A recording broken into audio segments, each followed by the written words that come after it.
whenever I found out about Taylor, like, kind of having this relationship that she didn't end with this other girl, and I told Taylor to get out of my life and everything, and she kept begging and texting me, please, just, like, hear me out. Taylor Wright was born on April 24th, 1984, a date that would one day mark the beginning of a story both tragic and unsettling. Her early years were steeped in hardship. By the age of just 13, she had already been pulled from her mother's care and placed into the foster system. A child adrift, shuttled from one temporary home to another. Life had hardened her quickly. Behind her small, fragile frame and thin, unkempt hair was a young girl who had already learned that survival meant keeping your guard up. The world had failed her too many times, and so she built her own armor, one made of silence, grit, and an instinct to trust no one. Then came the woman who would change everything, Nancy Murkison, a neighbor who saw something in Taylor that no one else did. Nancy remembered the first time she laid eyes on the frail young girl. "I don't know what it was about her," she said, "but I just told her, you can stay with us." And with that simple act of kindness, Taylor finally had something she'd never known before. A home. A real home, where she was safe, wanted, and loved. Under Nancy's care, Taylor flourished.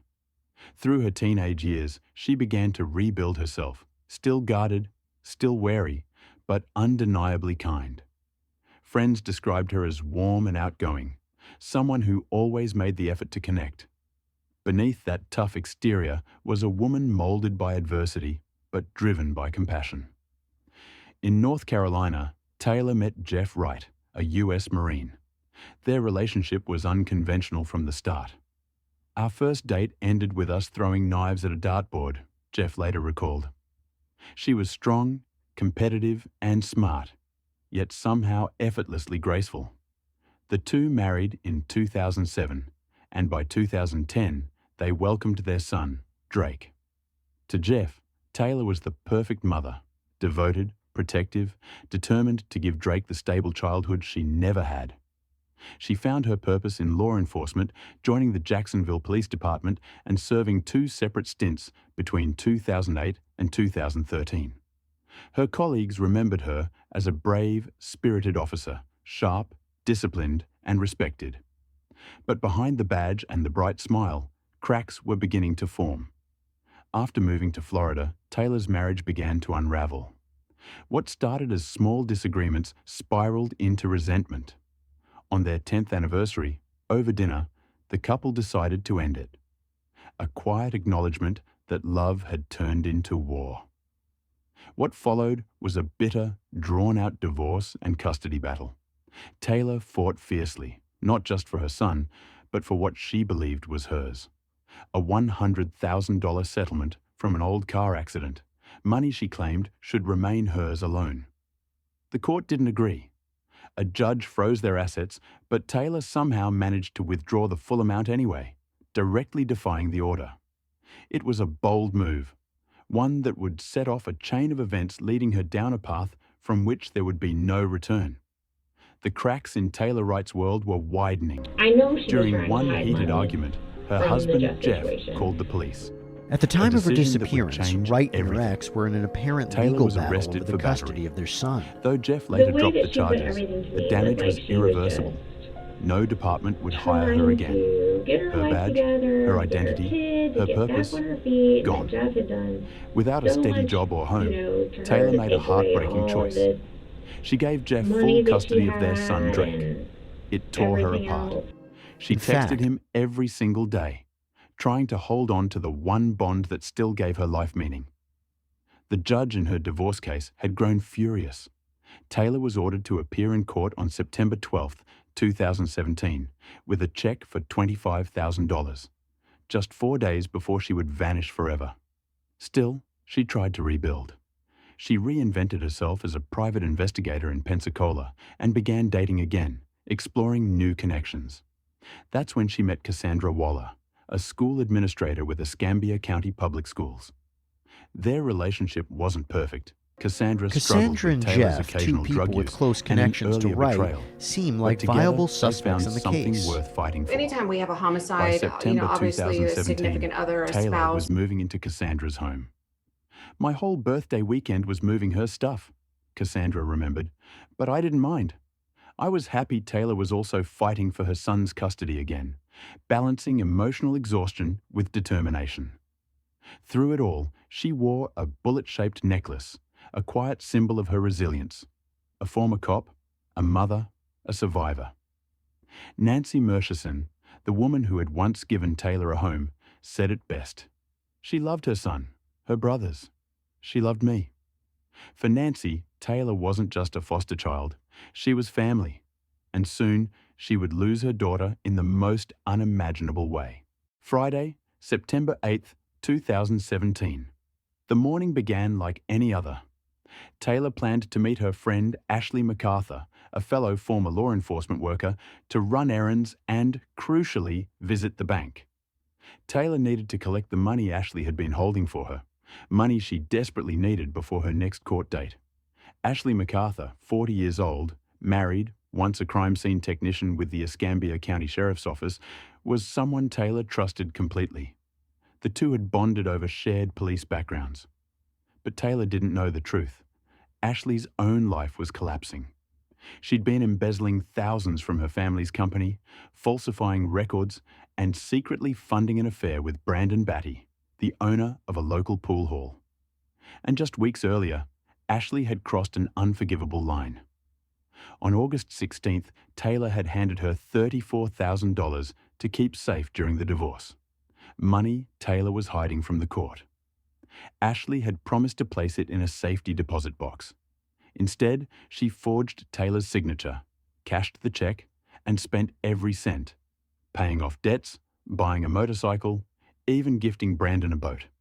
For weeks, Taylor had been pressing Ashley to meet at the bank and return her money. Ashley stalled, made excuses. But now, with her court date days away, Taylor was out of time, and she was done waiting. What she didn't know was that Ashley MacArthur had already decided that Taylor Wright would never make it to that bank. September 8th, 2017. After weeks of delays, Ashley MacArthur finally agreed to meet Taylor. The plan was simple: go to the bank, retrieve the money, and put this nightmare behind her. That morning, around 11:20 a.m., Taylor sent what would become her final text to Cassandra. The two had been chatting casually throughout the morning. Small talk, plans, affection, and then nothing. Silence. As the hours passed, Cassandra's worry turned to dread. She called and texted Taylor repeatedly, but there was no response. When she finally got through to Ashley, the explanation made little sense. Ashley claimed that Taylor couldn't come to the phone. She was riding a horse on Ashley's family property. Cassandra was instantly uneasy. Taylor had been desperate to go to the bank that day. Horseback riding wasn't just out of character. It was unthinkable. Later that evening, at 7:58 p.m., Cassandra's phone lit up. A message from Taylor's number. "I'll call you later. I'm not angry with you. I just need to think." Cassandra froze. The tone was wrong. The punctuation, the phrasing. It didn't sound like Taylor. Close to midnight, another text arrived. "I'm okay. I just need some time to think. The move and court are stressful. I need a few days to myself. Everything is okay." But everything was not okay. Cassandra knew it. "I don't have any clue what's going on," she said later. "I just know something's not right. I was scared Taylor would never disappear without contacting her son. She texted Drake every single day without fail. And she certainly wouldn't miss Cassandra's birthday dinner, something she'd been excited about all week." Panicked, Cassandra reached out to Jeff Wright, hoping he'd heard from her. Jeff's reaction, however, was odd. He warned Cassandra to be careful, saying Taylor might get angry if she found out Cassandra had involved the police. The comment sent chills down Cassandra's spine. When there was still no sign of Taylor, Cassandra began calling hospitals across the county. Nothing. By September 14th, 6 days later, Cassandra filed an official missing person report with the Pensacola Police Department. Detectives searched Taylor's home on Berkeley Drive. Everything was still there. Her car in the driveway, her passport, her money, her ID. It was as if she had vanished into thin air. At first, police didn't suspect foul play. Spokesman Mike Wood told reporters, "We've investigated, and at this time, we have no reason to believe anything suspicious has happened. We believe she left on her own accord, but those who truly knew Taylor knew better." Her foster mother, Nancy Murkison, said, "This is not normal." She wouldn't leave her son. Someone's done something terrible to her. Behind the scenes, detectives were starting to see the same thing. They began examining everyone in Taylor's circle. The first person they looked at was Cassandra Waller, the woman who'd reported her missing. Cassandra's relationship with Taylor had been turbulent at times, but she was fully cooperative, surrendering her phone, laptop, and passwords immediately. Detective Chad Wilhite later said, "Cassandra wasn't hiding anything. She was very forthcoming." Then came the twist, from Ashley MacArthur herself. In an unexpected turn, Ashley told investigators that Taylor had been having an affair with another woman in a nearby town and that Cassandra had discovered it. According to Ashley, the couple had been fighting about it. The story was enough for police to obtain a warrant to search Cassandra's home. Inside, they found Taylor's ID, passport, and cash. Items Cassandra said Taylor had left behind during the move. But detectives also found something far more troubling: a revolver, resting quietly in a drawer. One bullet was missing. And for investigators, that changed everything. When detectives questioned Cassandra Waller, she calmly explained why a revolver had been found in her home. She'd purchased it only after Jeff Wright warned her that Taylor had once become violent with him. Nothing sinister, just self-protection. Investigators also discovered an uncashed $19,000 cashier's check. But every other part of Cassandra's story held up. Her phone records, location data, and timeline all aligned. She was cleared. Next, detectives turned to Jeff Wright himself. He certainly had motive: an ugly custody battle, a frozen bank account, and a missing $100,000. But Jeff was stationed hundreds of miles away in North Carolina, serving in the Marines, newly remarried. His alibi was airtight. Another door closed. That left only one person: Ashley MacArthur, the last person known to have seen Taylor alive. On September 15th, Ashley sat down with Pensacola investigators for her first formal interview. She appeared calm, even playful.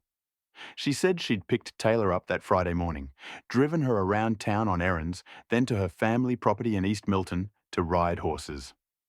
After an hour or so, they supposedly returned to Ashley's house around 4:45 p.m. Ashley claimed she stepped inside briefly, and when she came back out, Taylor was gone. "Off to catch an Uber downtown for a beer," she said. According to Ashley, Taylor had taken the $34,000 cash she'd been keeping safe, tucked it into a duffel bag, and vanished.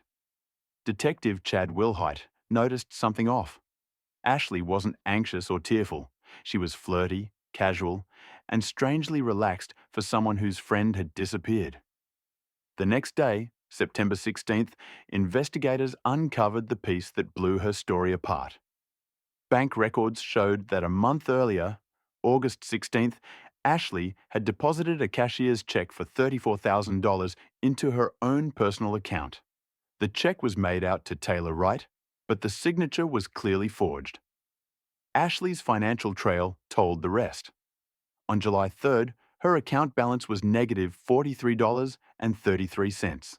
It hovered near zero for weeks. Then, on August 16th, $34,000 appeared, and within days, it was gone. Credit card payments, a motorcycle, expensive gifts. She told me, "They'll never find that she's gone." 3 of Ashley's friends came forward next: Audrey Waugh, Alexis Cook, and Jessica Wheeler, and their stories were even darker. Audrey, a bartender and another of Ashley's lovers, testified that Ashley had planned to kill Taylor days before she vanished. She said she was going to spike Taylor's beer with cocaine, Audrey told investigators. She said this world would be better if Taylor wasn't here. Two others backed up the claim. Ashley had allegedly asked them how much cocaine it would take to cause an overdose. One friend recalled Ashley later confessing that she tried to drug Taylor's beer that day, but Taylor spat it out because it tasted funny. That's when Ashley changed her plan. She decided she'd just shoot her instead. By October 2017, detectives had everything but a body. Motive, financial desperation, opportunity, an empty family farm, and the theft of $34,000 as the spark that lit the fuse. They were close. But they still needed proof, concrete proof. And soon, they would find it, literally. Investigators had everything: motive, cell phone evidence, Home Depot receipts, and witnesses who'd heard Ashley plan the killing. But one crucial piece was still missing: Taylor Wright's body. And without it, a murder conviction would be nearly impossible. On October 19th, 2017, detectives made their move. They invited Ashley MacArthur back to the station, under the pretense of returning her phone. Once there, they read her Miranda rights and began another round of questioning. This time, Ashley's demeanor had shifted. Gone was the flirty confidence from before. She was guarded, resigned, almost mechanical. "I don't believe Taylor's been harmed," she said. "Taylor's doing what Taylor does. She's tough. She carries weapons, knives, guns. She's not an easy target." While Ashley sat in that interview room, search teams and cadaver dogs were combing through 3 MacArthur family properties, including one at 2201 Britt Road in Cantonment, the exact location her phone had pinged on the day Taylor vanished. And then, about 10 minutes after Ashley was released, the dogs alerted. In a wooded patch behind the property, near an old fence line, officers found something protruding from the dirt: a fragment of human skull, encased in concrete and potting soil, the very materials Ashley had bought on camera. A single bullet hole pierced the back of the skull. Detective Jeff Brown later testified that Taylor was likely taken by surprise by someone she trusted completely. Her remains were wrapped in a hammock, buried shallowly beneath the soil. Among the debris, detectives found her bullet-shaped necklace, the one she never took off. Lead prosecutor Bridget Jensen recalled her reaction. "My gut told me it was Taylor." The following day, October 20th, dental records confirmed it. Taylor Wright had been found, buried by her best friend. She'd been missing for 41 days. That evening, Ashley MacArthur was arrested and charged with second-degree murder, later upgraded to first-degree premeditated murder by a grand jury in November. Her bond was set at $1 million. For Taylor's loved ones, the discovery brought heartbreak, not relief. Nancy Mershausen, the woman who'd raised her, was shattered. "She's a horrible, evil person," Nancy said, "and I hope she rots in hell." Cassandra Waller, Taylor's girlfriend, released a statement. "Family, friends, and I are grieving the loss of Taylor. She was kind and outgoing. We pray justice will be served. I never saw it coming. She pretended to be my friend the whole time. Ashley took someone I loved." In February 2018, just months after the arrest, Judge Robert Perry shocked the community by granting Ashley pre-trial release on a $400,000 bond. She was fitted with a GPS monitor and confined to her mother's home in Gulf Breeze. But Ashley wasn't done facing justice.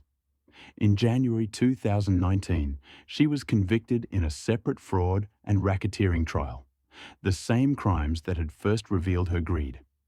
She was sentenced to 7 years in prison plus 3 years probation. Prosecutor Bridget Jensen worried. That case had been circumstantial, and the murder case would be too. There was no DNA, no murder weapon, just cell data, money trails, surveillance, and motive. Still, in August 2019, the trial began. Jensen told the jury, Ashley MacArthur had motive. Ashley MacArthur had opportunity. Ashley MacArthur murdered Taylor Wright, and tried to bury the truth beneath concrete and lies. The defense claimed Ashley came from money, didn't need the cash, and was physically incapable of moving a body due to back pain. But prosecutors showed photos of her horseback riding, scuba diving, and fishing, proof that she was anything but fragile. Even her husband, Zach MacArthur, seemed torn. When asked if he believed she was capable of murder, he sighed. "I can't see her doing that. She's smart. This was just sloppy." After 4 days of testimony, the jury deliberated for just 3 hours. The verdict? Guilty of first-degree premeditated murder with a firearm. The courtroom erupted. Judge Shackelford sentenced Ashley MacArthur to life in prison, with a minimum of 25 years before parole. She showed no emotion, no remorse. Later, she was given an additional life sentence for the racketeering and fraud convictions, ensuring she'd spend at least 36 years behind bars, even if one verdict was overturned. For Nancy, the pain was permanent. "In so many ways, I feel robbed," she said. "I love her. I miss her." That will never stop. Cassandra still struggled to process the betrayal. "She was pretending to be my friend the whole time," she said quietly. And Drake, Taylor's son, grew up without a mother, raised by Jeff Wright in North Carolina. In April 2021, Ashley appealed her conviction. The Florida Court of Appeal denied it. She remains behind bars, not eligible for parole until 2044. Taylor's bullet necklace, recovered from the earth, became her symbol of strength, resilience, and betrayal. She wasn't just another victim. She was a mother, a friend, a fighter. The murder of Taylor Wright was more than a crime. It was the ultimate betrayal. A trusted friend who stole, lied, and killed for $34,000. Ashley forged her signature, stole her savings, murdered her, and then buried her in concrete, using Taylor's own phone to send fake texts while her family searched in agony for 41 days. Justice finally came, but it couldn't bring Taylor back.